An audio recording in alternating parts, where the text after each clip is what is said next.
A very good evening to all of you, and I thank Dr. Nirmala Agarwal, Dr. Shweta Milani, and the team from Permanent for having made me a part of this tribute to the beautiful soul of Dr. Shekhar Agarwal. My mandate today is to speak on breast cancer screening, early detection, and treatment. तो अक्सर पूछा जाता है कि क्या breast cancer को हम जल्दी पकड़ सकते हैं, क्योंकि हम जानते हैं कि इससे हम इसके बचाव के कुछ तरीके हैं, लेकिन अगर ब्रेस्ट कैंसर को प्रिवेंट कर सकते हैं वो सही नहीं है। तो क्या हम इसको जल्द पकड़ सकते हैं? तो कुछ कैंसर्स अवश्य ऐसे हैं जिसमें कि कोई सिम्टम प्रकट होने से पहले ही कुछ टेस्ट कराने से ये मालूमात किया जा सकता है कि कहीं ये कैंसर तो नहीं है। लेकिन ब्रेस्ट कैंसर के संदर्भ में ये कहा जाता है कि जो अर्ली डायग्नोसिस होता है वही एक तरीका है जिससे कि हम ब्रेस्ट कैंसर के खिलाफ अपना बहुत सॉलिड कदम उठा सकते हैं। अगर देखा जाए, जैसे मैमोग्राम में कभी कभी कैल्शियम के छोटे छोटे डिपॉजिट्स दिखते हैं, वो सबसे अर्लीस्ट इंडिकेशन हो सकता है कि कैंसर बनना शुरू हुआ है। और अगर उस स्टेज में पकड़ा जाए तो 97% महिलाएं जो हैं वो अपनी नॉर्मल ज़िंदगी जीती हैं। तो अगर कोई पूछे कि भाई ब्रेस्ट कैंसर का कारण क्या है, तो कारण बताना बहुत मुश्किल है, लेकिन कुछ रिस्क फैक्टर्स ज़रूर हैं जिसके होने से ब्रेस्ट कैंसर का रिस्क बढ़ सकता है। और इनमें कुछ फैक्टर्स ऐसे हैं जिसको कि आप बदल सकते हैं, जिसको हम मॉडिफाइबल रिस्क फैक्टर्स कहते हैं, और कुछ है जिसको आप बदल नहीं सकते हैं, तो वो नॉन मॉडिफाइबल रिस्क फैक्टर्स हो गई। तो नॉन मॉडिफाइबल रिस्क फैक्टर्स में सबसे बड़ा रिस्क फैक्टर तो आपका महिला होना महज है। महिलाओं में 99% ब्रेस्ट कैंसर्स जो है वो महिलाओं में होती हैं, और 1% जो होता है वो पुरुषों में होता है। और जो नॉन मॉडिफाइबल रिस्क फैक्टर्स, उसमें फैमिली हिस्ट्री, आप अपने फैमिली को नहीं बदल सकते। जेनेटिक रिस्क, यानी कि आपके फैमिली के थ्रू कोई जीन में खराबी जो है वो ट्रांसमिट होती आ रही है, इस चीज़ को भी कोई बदल नहीं सकता। अगर आपको कोई पर्सनल हिस्ट्री है ब्रेस्ट कैंसर का, तो उससे आपके ऑपोजिट ब्रेस्ट में कैंसर होने का रिस्क बढ़ जाता है। और कुछ टाइप्स होते हैं ब्रेस्ट कैंसर के, जैसे कि लॉब्यूलर कार्सिनोमा जिसको हम कहते हैं, ये टाइप होता है कैंसर का, वो एक ब्रेस्ट में होता है तो दूसरे ब्रेस्ट में होने का रिस्क बहुत बढ़ जाता है। इसी प्रकार आपकी जो मेंस्ट्रुअल हिस्ट्री, यानी कि माहवारी जो होती है, वो महीने की जो हिस्ट्री है वो क्या है, क्या आपको बहुत पहले पीरियड्स शुरू हो गई थी, बहुत बाद में बंद हुई थी, तो इससे आपका हार्मोन का एक्सपोजर बढ़ जाता है, तो ये भी एक रिस्क फैक्टर होता है। इसी प्रकार कुछ रेस या जनजाति कहें जिनमें कि ब्रेस्ट कैंसर होने का रिस्क बहुत ज़्यादा होता है।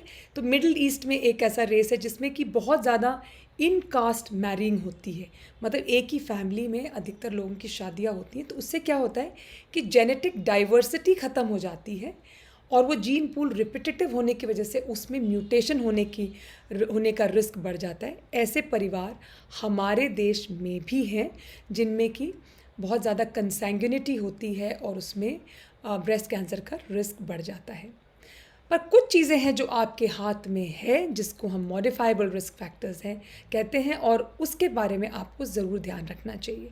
तो रिप्रोडक्टिव हिस्ट्री में हम कहते हैं कि कोशिश यही करनी चाहिए कि महिलाओं को 30 साल से पहले बच्चे पैदा कर लेने चाहिए। इससे आपका रिस्क कम होता है। इसका मतलब ये नहीं कि आप बच्चे बाद में नहीं पैदा कर सकते, पर कोशिश यही होनी चाहिए कि 30 साल से पहले हो जाए। ओरल कॉन्ट्रासेप्टिव्स को बहुत लंबे समय तक नहीं लीजिए। अगर आप ये 10 साल से ज़्यादा लेते हैं तो इससे भी आपका रिस्क बढ़ सकता है।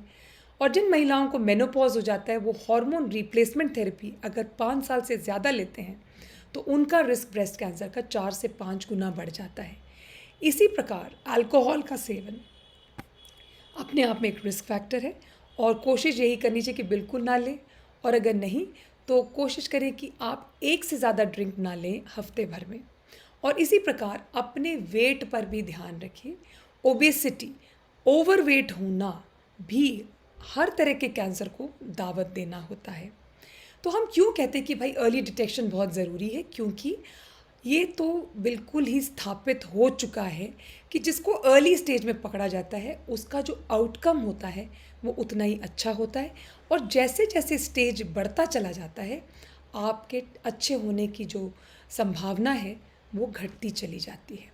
तो अर्ली डिटेक्शन करने के क्या तरीके हैं? इसमें 3 तरीके होते हैं। एक तो होता है स्क्रीनिंग मैमोग्राम, जो हर महिलाओं को कम से कम 50 साल के बाद तो कोशिश करके साल 2 साल में कर लेना चाहिए। 40 और 50 के बीच में करना चाहिए या नहीं चाहिए, ये एक डिबेटेबल इश्यू है। दूसरी चीज़ जो है, आपको हर साल एक ब्रेस्ट सर्जन को, और अगर ब्रेस्ट सर्जन उपलब्ध नहीं है तो सर्जन या गायनेकोलॉजिस्ट को ज़रूर दिखाना चाहिए, ताकि वो आपके ब्रेस्ट को एग्ज़ामिन कर सके। और तीसरी चीज़ है ब्रेस्ट सेल्फ एग्ज़ामिनेशन, यानी कि स्वयं अपने स्तन को जांचना। तो हम स्क्रीनिंग बाय मैमोग्राम क्यों करते हैं? क्योंकि ये पाया गया है कि खासकर वेस्ट में, जहाँ पे स्क्रीनिंग प्रोग्राम्स हैं, कि वो मोर्टेलिटी जो है, जो महिलाएं 50 साल से ऊपर हैं, उनमें काफ़ी कम करता है। इसकी इफ़ेक्टिवनेस कितनी है 50 साल से यंगर में, ये कहना थोड़ा मुश्किल है। इसीलिए मैं कहती हूँ कि 50 साल से ऊपर तो ज़रूर करना चाहिए। ब्रेस्ट सेल्फ एग्ज़ामिनेशन को वेस्ट कहती है कि नहीं करना चाहिए, लेकिन हमारे संदर्भ में मेरे ख्याल से ब्रेस्ट सेल्फ एग्ज़ामिनेशन एक बहुत इम्पॉर्टेंट टूल है, क्योंकि हमारे देश में आज भी ब्रेस्ट कैंसर जो है एडवांस स्टेजेस में आता है 60 to 70% में। तो हमारी कोशिश ये है कि स्टेज 4 को हम स्टेज 2 तक लेकर आएँ, स्टेज 2 को हम स्टेज 1 तक लेकर आएँ, और ये संभव है अगर आप अपने ब्रेस्ट के बारे में जागरूक हों। तो इसको कैसे करना है ये मैं आपको सिखाऊंगी। और क्लिनिकल ब्रेस्ट एग्जामिनेशन, यानी डॉक्टर के एग्जामिन करने से सालाना क्या ब्रेस्ट कैंसर की मोर्टेलिटी कम होती है, इसके बारे में भी मैं आपको जानकारी दूंगी। तो मैमोग्राम क्या होता है? मैमोग्राम होता है एक्सरे आपके ब्रेस्ट का, जिसमें कि आप लंप को महसूस करने से पहले भी मैमोग्राम के ज़रिए देखा जा सकता है। लेकिन मैमोग्राम भी 20% कैंसर्स को मिस कर सकता है। तो हमारे देश में कोई ऐसी रिकमेंडेशन नहीं है, लेकिन अमेरिकन कैंसर सोसाइटी कहती है कि 50 साल के बाद सालाना क्लिनिकल ब्रेस्ट एग्जामिनेशन डॉक्टर को करना चाहिए। 3 साल में करें, 20 से 40 साल तक के बीच में, और 40 साल के बाद सालाना आपको डॉक्टर को दिखाना चाहिए। और ब्रेस्ट सेल्फ एग्जामिनेशन जो है हर महीने। तो क्लिनिकल ब्रेस्ट एग्जामिनेशन पे टाटा मेमोरियल वालों ने एक स्टडी करी, जो कि 20 साल की स्टडी थी, और उसमें देखा गया कि जहाँ पे महिलाएं डॉक्टर से मिलकर और उनका ब्रेस्ट कैंसर डायग्नोस हो जाता है, तो उनमें जो है ब्रेस्ट कैंसर से मरने का रिस्क जो है वो 30% तक हो जाता है, खासकर कि वो महिलाएं जो 50 साल के ऊपर हों। 50 साल से कम में ये रिडक्शन नहीं देखा गया है। इसीलिए हमारे देश में क्लिनिकल ब्रेस्ट एग्जामिनेशन भी एक बहुत इम्पॉर्टेंट तथ्य है। तो ब्रेस्ट सेल्फ एग्जामिनेशन जो मैं कहती हूँ कि हमारे महिलाओं के हाथ में एक बहुत इम्पॉर्टेंट वेपन है, जो कि आपको नियमित रूप से करना चाहिए, हर महीने करना चाहिए। जिन महिलाओं को पीरियड्स हो रही हैं वो पीरियड्स के शुरू होने के 1 हफ्ते बाद करें, और जिनको नहीं हो रहा है वो एक दिन फिक्स करके उस दिन हर महीने करें। तो ब्रेस्ट सेल्फ एग्जामिनेशन करने का सबसे अच्छा समय है जब आप शावर में हो, जब आप महसूस कर सकते हैं बड़े आसानी से, क्योंकि जब आप शावर में होते हैं आपका हाथ बड़े आसानी से स्लिप करता है, और आपको ब्रेस्ट में अगर कोई गांठ हो तो आपको बड़े आसानी से पता चल जाता है। सो इसको करने का तरीका है कि आप अपने फ्लैट से करें। तो मैं आपको ये डमी दिखाऊंगी, ये रहा ये डमी, अगर आपको दिख रहा है तो आपको क्या करना है कि आपको अपना फ्लैट इस्तेमाल करना है, अपने हाथ का फ्लैट। इसमें आप क्या करेंगे, अगर आपने इस ब्रेस्ट को 4 हिस्से में डिवाइड कर दिया, तो आप अपना हाथ ऐसे रखेंगे और ऐसे करके प्रेस करेंगे और घुमाएंगे, फिर स्लाइड करेंगे, घुमाएंगे, स्लाइड करेंगे, ऐसे घुमाएंगे। पूरे ब्रेस्ट का आपने इस तरह से बिना हाथ उठाए ऐसे चक्कर मारना है। फिर आप ये सेंट्रल पोर्शन जो है, ये ब्रेस्ट में जहाँ पे अभी देख रहे हैं कि निप्पल धंसा हुआ है, ये भी एक ब्रेस्ट कैंसर का इंडिकेशन हो सकता है। तो आपको इसको भी प्रेस करके देखना है कि कोई गांठ तो नहीं महसूस हो रही है, क्योंकि निप्पल अंदर तब जाता है जब कोई चीज़ उसको अंदर से खींच रही होती है। और फिर ये निचला हिस्सा जिसको हम लोग अक्सर भूल जाते हैं, क्योंकि ना दिखता है तो फिर हम महसूस करना भी भूल जाते हैं। तो आपको ये 4 हिस्से, मतलब ये और ये बीच का हिस्सा और ये निचला हिस्सा, इनको बड़े नियमित तरीके से जांचना होता है।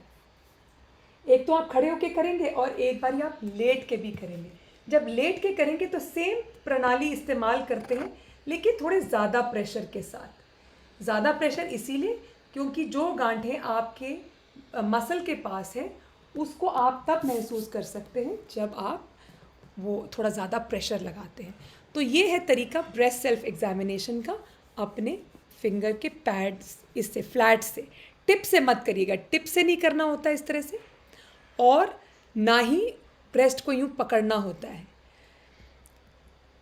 तो जैसे मैंने कहा, आपको क्या देखना चाहिए, कोई डिस्चार्ज तो नहीं आ रहा, ब्रेस्ट के स्किन पे कोई डिम्पलिंग तो नहीं है, कोई चेंज तो नहीं है स्किन के टेक्सचर में, मतलब कि संतरे के छिलके जैसा तो नहीं हो रहा, कोई शेप में चेंज तो नहीं है। ये सब चीज़ें आपने देखनी है। जैसे मैंने आपको बताया पहले भी, आपको बड़े कायदे से करना है और ये इंश्योर करना है आपके ब्रेस्ट का कोई हिस्सा छूटे नहीं।